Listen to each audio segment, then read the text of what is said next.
What's up, YouTube? Today I'm coming with you with a video because I looked this video up on YouTube and I could not find it.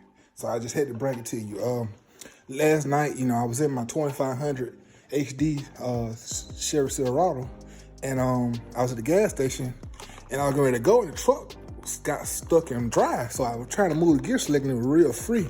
I said, well, man, dog, the cable done broke or some side transmission done broke, or I'm not sure. So, me being kind of mechanically inclined, I slid up on the bottom and I automatically seen that the gear selector was broke. So, I just had to show you all this, let you know if this happened to you, or your gear selector is very free, it feels like it's not going to gear at all. Check this part first. Here go the part right here. It's a bushing. I'll put the part number and the name of the part in the description. It's real flexible.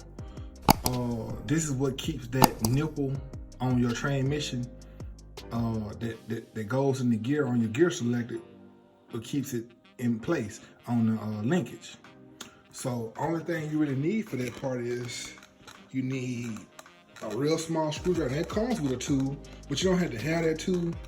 You really only need the screwdriver right here, a small screwdriver, and this right here. And I'm gonna go out to my truck and show you how it kind of goes in there.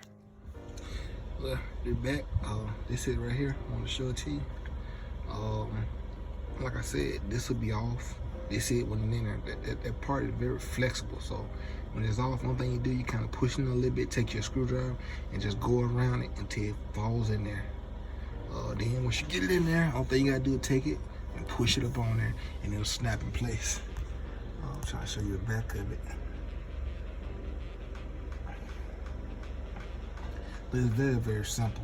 And it's for 2000, and my truck is 2012, so I'm assuming it could be any HD 2500 from 2008 to 2013, 14, I guess, probably to 13. But I couldn't find it on YouTube. I just said I'll put it on here myself. But yeah, that's it.